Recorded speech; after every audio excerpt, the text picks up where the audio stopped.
ନୈଷ୍ଠିକ ବାଣୀ। ଯାହାର ଅଭିଳାଷ ଯେତେ ବଡ଼ ତାର ସଫଳତା ସେତିକି ବଡ଼। ସବୁବେଳେ ଭଲ କାମ ପାଇଁ ଚେଷ୍ଟା କର, ଖରାପ କାମ ପାଇଁ ସଜାଗ ରୁହ। ସ୍ୱପ୍ନ ବଡ଼ ଦେଖ, ଛୋଟରୁ ଆରମ୍ଭ କର ଓ ବର୍ତ୍ତମାନରୁ କାର୍ଯ୍ୟ କର। ସବୁ ପରିବର୍ତ୍ତନ ପ୍ରଥମତଃ କଠିନ, ମଝିରେ ଅସ୍ୱଚ୍ଛ ଏବଂ ସମାପ୍ତିରେ ଚମତ୍କାର। ଗଭୀରତମ ବିଶ୍ୱାସ ଜଣେ ବ୍ୟକ୍ତିର ଦୈନନ୍ଦିନ ଆଚରଣରେ ପ୍ରତିଫଳିତ ହୋଇଥାଏ।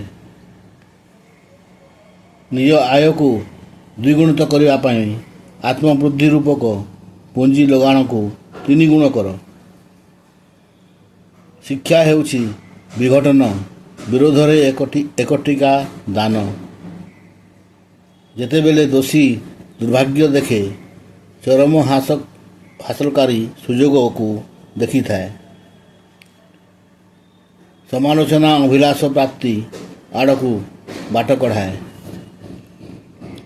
ସାଧାରଣ ଲୋକେ ଆମୋଦ ପ୍ରମୋଦକୁ ଭଲ ପାଆନ୍ତି, ଅସାଧାରଣ ଲୋକେ ଶିକ୍ଷାକୁ ପୂଜା କରନ୍ତି। ତୁମର ମିଥ୍ୟା ଆଗରେ ତୁମର କ୍ଷମା ପ୍ରାର୍ଥନା କିଛି ନୁହେଁ।